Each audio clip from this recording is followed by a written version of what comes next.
YouTube family, welcome back to my podcast. This is Lady Yvonne, and today I'm joined by Miss J. Good afternoon, Miss J. Good afternoon, Mrs. Yvonne. Yes, I'm so humbled that you could join us today and that you could share with us a bit about your story. Today we are talking about experiencing loss.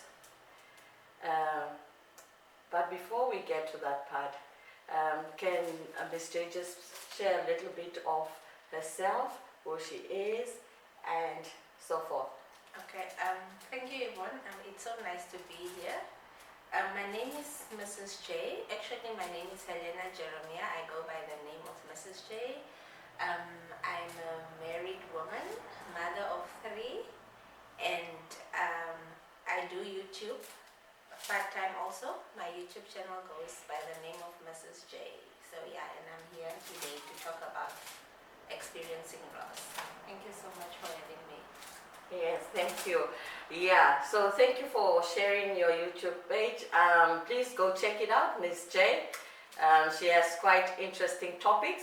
And just also to give you a background how we came about choosing this topic, I saw Miss J on her platform where she was sharing about the loss of her father on the death of his anniversary, and I thought that was such an encouraging story, and I thought this is what people need to hear, what goes on beyond the scene at home when you are alone with your family. So, Miss J, can you just share more about the loss of your father, what you went through? Yes. Okay. For those that are subscribed to my channel, if you're not subscribed, go check it out. I have I think the first 3 videos on my channel, I'm talking about how I'm an orphan. I'm actually an orphan. I don't have both my mom and dad. Yes. I lost my mom in 1996. I was 99 years old, I think. I lost my father in 1999, 12 years old. So when I lost my mother, I didn't really feel it because I was so young. I don't even have memories of my mother. I was very young. So, and also when I lost her, my mom is a twin. She's a twin. She's an identical twin. So when I lost her, we were left with her sister. Yeah. So I didn't really feel that loss. But when I lost my dad, I felt it because I was very close to my dad, like I said in my video. He was a very caring dad. He was a very present dad. So when he passed, I felt it. And the fact that he also passed in my presence, me and my little sister, we were there with him while he was, but we didn't know, so we were very young. Really? Can you just tell us how did it pass in your presence? What exactly happened? That year my dad recently bought a house. So it was a new house. He just moved in. We were still staying with my aunt, and then we asked him to go to his house now for the first time. That was the first time we went there. It was for a weekend. It was on a Friday. So that Friday evening he was with his friends. Because my father used to sell alcoholic beverages because he used to work at distillers. So the house used to be full of people. Yeah. So that night he was there. So we were in the room with my little sister, and later on we slept. So when he came to sleep, we didn't hear it. So somewhere in the middle of the night, I heard him doing this funny roll, as if he's snoring, but then it's not a normal snore. So it woke me up, and I'm like, Daddy, Daddy, but he went quiet, and then it started again. So I tried going here by his bedside to just lift him up a bit, because I thought maybe he can't breathe properly. But then that time was the time he was actually fighting for his life, and I didn't know. Yeah, he suffered a heart attack. So we slept, and it got morning, and then in the morning I was still there, Daddy, Daddy, but nothing was happening. So I got scared. I woke up my little sister and we ran, because where he stayed was a bit far from where my aunt's house is. So we ran, and it was a Saturday early morning. Went to fetch my brother. He came there. So when my brother came there was another cousin of us in the next room, which we also didn't know because he was working night shift. So when we got there, my brother was like already shaking his head, and I'm like, what's happening? And he's like, no, daddy is not, like daddy passed. And I'm like, no, how did that happen? And then that's where everything started. They called the police. It was confirmed, no, he suffered a heart attack. And yeah, so that's what happened. So we were actually in his presence when he passed. Yeah. As a child and 9-year-old, Yeah. I can't imagine going through something like that. And for how long did that memory stay with you? Like, I know that right now you still have the memory, but I can believe it. At that point, it was really, like it happened yesterday. Yeah, you know, with the Bamboo tradition, when we went to bury my father, there was this thing where they took us to, I don't know if I should call it a traditional villa or what, where they did some stuff there apparently so that memory can get out from our, but it's like it's still fresh. I can still, it doesn't really go away. Doesn't go away. You Yes. still, yeah, and that's why whenever he died on the 27th of November, yeah, 27th of November. So every year that time, it's like it replays in my head, so it doesn't go away. It's like those traditional healer actually just made the Yeah. better work. It doesn't really go away. Something that is, it's like a childhood memory, you Yes. know, the memories that you have of your childhood, it stays, it doesn't go away, and it's really traumatizing. As a child. Yeah, as a child to Yes. lose your parent at such a young age. So after losing your father, how was life for you after losing him? Like, did you get support from family? Did neighbors chip in to help raise you? What happened Yeah, after losing your that's- father? that's- How did you go through school, not having your father by your side? Yeah, no, all these things are on my channel. The thing is, where I'm really grateful because God carried us through all this. And also, that's why I started off saying when my mom died, I didn't feel it because we were with my aunt and I don't actually like calling her my aunt, she's my mother. Yes, of Basically course. my mother. So that lady, I call her an iron lady, and whenever someone asks me who's your role model, I would refer to her as my role model. She was working at the fish factory. For those that stay in Belfast knows, people that work at the factory, they don't really earn much. Yes. Especially back then, Back they used to then, yes. earn maybe 3,000 if it's a lot. And then it was a house full of kids. It's Yes. her own 3 kids, and then it's the 4 of us from my mom, and then it's another cousin of us kids also. So it was a house full of kids, but never was there a day that went by without with us going hungry, or she kept us out of school because she can't afford all of us. She still put us through school. We had food every day. Like, she paid our school fees. And I made it a point to study very hard because I could see how she was really struggling with us.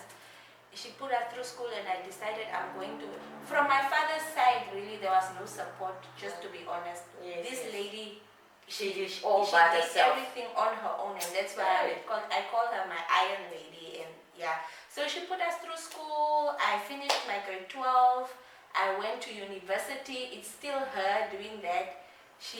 With the little that she got, she was paying for my taxi. She was paying for where I was staying.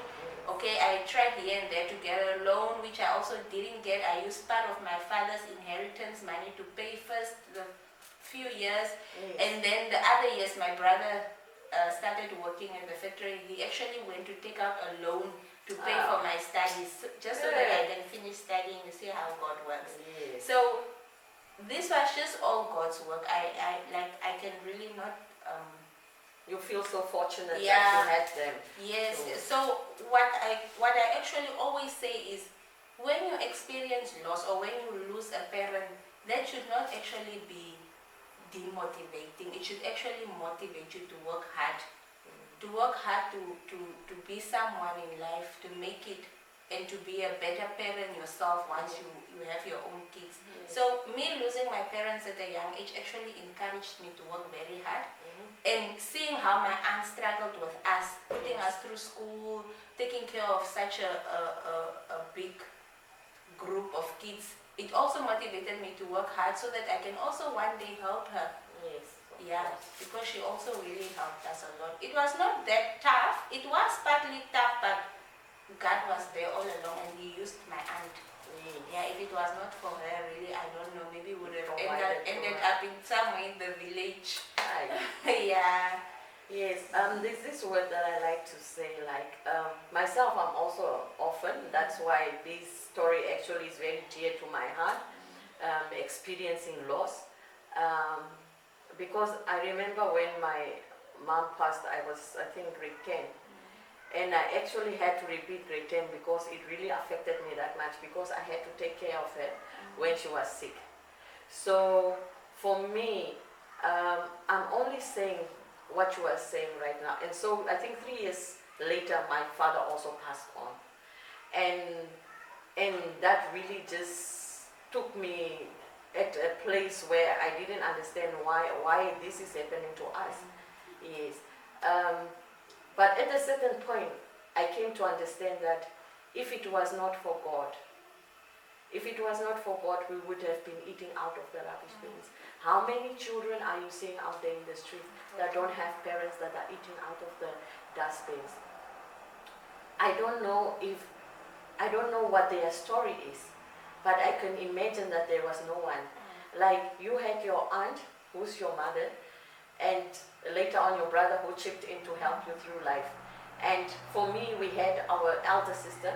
She was the only one working. We were still all at school. So when it was time to show up, she really did show up. She was working and she was taking care of us. And God provided for her to look after us. So if it was not for her, I don't know where would we be at this stage. So, and you know, being also at a certain point, losing parents also gives, the devil gets a chance to intervene in your life and to sneak in into your life. So you get rebellious, let me say. You get rebellious, so you hang out with the wrong friends, you do the wrong thing, but by the grace of God, He turns around your life and He gives you a new story. Yes, so today you are a parent yourself.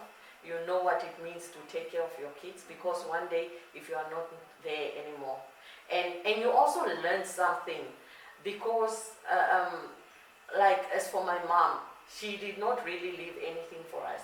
You know, there was no inheritance to go to. Yes, to say that, okay, let me go pay for my studies, my sister had to do all of those things. So now as a parent, you know that when I have to look after, the manner and how you have to look after your kids is to leave something for your children's education, because we don't know when our day is that God is going to call us back home. Yes, so we have to make all those, and you know, in the black tradition, it is a taboo to talk about those things. Even families, married couples, they don't even talk about it. Yes, but it is something that we have to talk about. Coming back to the loss, like I said, is by grace that we didn't end up eating out of the dustbin. God has provided ever since, and until the day that we could work and stand for ourselves and have our own family. So I see that you gave your encouragement, like you said that if you always tell people, like when you lose a parent, let it not demotivate you, but it has to motivate you to want to do better. Yes, and that is now for somebody who's looking at it from that angle. And what about this child, or this, even a grown-up? Grown-up, the experience, you know, they are so close to their mother or their father, and they lose their parent, and you see them uploading pictures and status. What do you want to tell that specific person that is experiencing that loss and had found peace? Yeah, let me put it that way. The person hasn't found peace yet with their loss. Yeah, no, I always say, sometimes I feel like me losing my parents at a young age is actually a blessing, because I feel losing them while I was young is a bit better for me. That's my opinion. Whilst as when you lose your parents while you are like you have experienced, you have so many memories. You are now grown. You understand. Like Yes. I didn't understand back then what it means when somebody passes away. Yes. It's only now that it hurts. That's why I even said on my video, people will think the father died. I mean, how many years ago? She's coming to only grief now. Because back then, I did not understand. Yes. But now that I'm grown, I'm like, I literally grew up without parents. I don't know how it feels to be loved by a parent. I didn't experience that. Wow, that's so powerful. Yeah, so for someone that loses their parents at our age now, Yes. it must be really, really tough for them. So I would just say, just take your time and also let yourself feel. Let Yes. yourself, you must just moan. Yes, go through the mourning Don't try process. to be strong and don't try to get over it fast. Just let the process take its course and just moan, take your time, feel the pain. It will subside. There's nothing, it will not totally go away, but it will get better. There's nothing that lasts. Yes. Yeah, there's nothing that lasts. I always say nothing lasts forever. Every situation has an end and every situation gets better if it's a bad situation. Yes. And also include God. It's very important. Stay faithful, stay prayerful, have faith, believe that God is going to put you through it. He brought you to it and He's going to put you through it. So that's what I will tell a grown-up losing a parent right now. It's not easy really, but just let the process take its course. Yes. And so powerful what you said. You know, pain is pain at every age. Yeah. It doesn't matter what age you are. Pain is pain. And then I also wanted to just highlight. There was you said that go through the motion. But then I wanted to say, you know, there is things that happen, events in your life actually, let me put it that way, events that happen in your life that makes you go back to longing for your parent. Might it be the father, might it be the mother. Yes, so it's like a wedding day. Your wedding is coming up. And you know, there is just that thing that comes up that says that if my father could be here to walk me through on the aisle, and if my mother could be here to give me the advice that I need to go into this marriage and stay there. There are events like when you don't have anyone to look after your baby, you need to go to work and you are stranded with your baby and you don't know what to do with your baby. You are like, if I just had my mother with me, if I just had my grandmother with me, they would help me through this process. And often that brings back those grieving moments, yes. And as you say that there is nothing that is permanent. And my slogan is that I see God in everything, yes. That if you don't have that person, your mom to look after your child, if you don't have your father to walk you on the aisle, you know, your mother to give you that advice. What does that mean? God is there to replace them. And His advice is much, much greater than what they would have given you. Yes, it's good to have them a physical presence, but God's presence in your life, it is what that matters most. And He gives you the peace that you need and the happiness as well. So with that said, Ms. Jane, I'm really, really humbled that you could make it to join us on the podcast, and I'm so grateful. And for your husband to allow you also to come and join us, you know. Yes, shout out to the husband, yes. So, and that we have come to the end of our visit, our chat. I was loving this chat. I wish we could go on forever, but you know, and it will also, we'll end up going into tears because it's not an easy memory to talk about. Yes, thank you so much for joining me today. You're welcome. I'm pleased to be here. All right, please don't forget to go and check out Miss Jay's page, and also do subscribe, like and share, and the notification bell please. And likewise with mine. Lady Yvonne is asking you to please subscribe, like, and share. And don't forget about the notification bell, because that will notify you for all upcoming videos that I upload. Thank you for being with us.